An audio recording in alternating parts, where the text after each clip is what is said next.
Thanks everyone for joining. My name is Clayton Dukes, CEO and founder of LogZilla. Just two quick things. First, I'll keep this webinar to 10 to 12 minutes today. And second, more importantly, many of you are still grappling with how to securely support enormous rise in teleworkers, which ultimately puts stress on your remote access networks. While we've seen the FCC allow temporary access to the spectrum in the 600 megahertz band to support telehealth, bottlenecks are still occurring in those hard-to-reach areas, such as rural locations, where internet access relies on microwave or wireless infrastructure. In today's short webinar, I'm going to show you how to handle the onslaught of data without snowballing your cost of operation. So a little bit about LogZilla's Network Event Orchestrator. We built this to enable end-to-end NetOps and SecOps teams to identify and mitigate and resolve these incidents within seconds. One of the largest problems in the industry is not only the ability to ingest quickly, but to actually do something after that happens.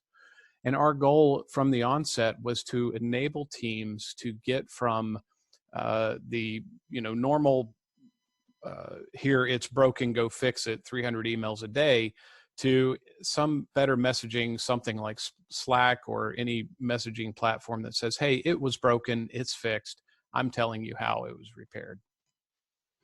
On the ingest side, very, very important. So any systems out there these days, we all know are not scalable. They'll claim to be scalable, but what they really mean is it takes 100 servers and then it scales. But you have to pay for that. So we did focus a lot on this. In production, we can do about 20 terabytes a day per server. Compare that to something like Splunk, and it's 100 gigs per day per server. And I think a little bit more for Elasticsearch. So it's really not just Splunk, it's all of them have this same problem. And that means a lot less cost to you. Now, after that, you move beyond what a log tool should be, right? And that's why we talk about event orchestration, that end-to-end process. At the same time that events are coming in, we can tie in with multiple sources of information and enrich that data as it's coming into the system so that everything comes into a message with key value pairs that say things like, where is this device located? Who owns this device? How important is it in my network? Anything that you want to put in there can be put in there. And then finally, if we know how to fix it, why don't we go ahead and fix it? Every team out there deals with events that come in that they know how to fix, that they've already fixed before, the week before, the month before. So why don't we take this and automate that so that it's done within a second, instead of a person having to get involved and take an hour or two to investigate and go to this system and that system and do all these other things. LogZilla is real time. That means the millisecond that it comes in is when it's available. Everything appears on the dashboard. You can see an example of events per second coming in on the right side. That's about 11 terabytes per day, 250,000 events per second. We've had the system peaking at 855,000 events per second on a single box, which is almost 36 terabytes a day. Secondly, we want to help you replace that post-mortem analysis with preemptive automation. There's a lot of gold in the events that come in, but people have a lot of trouble getting through them. So it's our job to pare that down to human consumable, actionable data for you. And then finally, eliminating complexity. We don't want you to have to be an engineer to operate a product or to build a dashboard or to do searches. Any user can use this, and it takes about a minute to build a dashboard, if that. So in the past few weeks, we've seen VPNs spike over 300%. I think it's actually a little bit more now, anywhere up to 5x for some of the systems out there, for some of the companies. And what's happening is they're having to leave data out of it. So you're supposed to be logging all these security-related events, but because of the systems you have in place, you can no longer log that data coming in, and it just gets ridiculously expensive even if you do. So if you have something like Splunk and you all of a sudden shoot up to 10 terabytes a day, it's going to cost you $80,000 a day to do that once you factor in the cost of the hardware, the people, all the resources, the power, the cooling, everything. Incidentally, our cost of operation decreases. That's the small orange line there. Part of that is because of duplicate events. It's the nature of the beast for syslog to be repetitive, right? And you can see a screenshot here of an actual customer. They had pushed out a change shortly after 1 billion events got generated. And you can see why right here. It's a duplex mismatch. It was a bug in iOS that spewed out 70,000 events in 1 minute, 90,000, 62,000, 85,000. And so what tends to happen is you'll either drop those events because your system can't handle it, or in most cases, it just slows down to a crawl.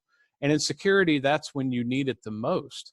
You need to get to it and be able to search for what's going on and find out, not waiting 15 minutes for something to come back. So a few years ago, we realized we have all this magic. We can do all this deduplication. We can do it really quickly. And we thought, hey, why don't we build a forwarder to help our customers and other customers even reduce that noise and do something not just with LogZilla, but downstream. So now you can place LogZilla as a preprocessor to all these downstream consumers, meaning you bring the data in. If you look at the top left, syslog, Splunk, SNMP, it doesn't matter what you bring in for us. You can still do that deduplication, still do that magic, still eliminate all the junk, but you're now sending a large percent less downstream. And remember that I talked about event enrichment. All that data enrichment from other sources of information is now being sent downstream to them.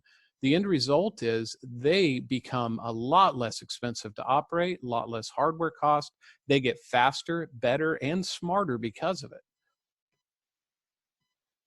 And in the end, it allows you to be able to ingest all the data that you need to ingest without having to leave it on the floor or only doing what you can afford, right? So we've got VPN logs spiking like crazy now because everybody going home, and you've got 5 times the amount of logs, but you're only logging, one of it.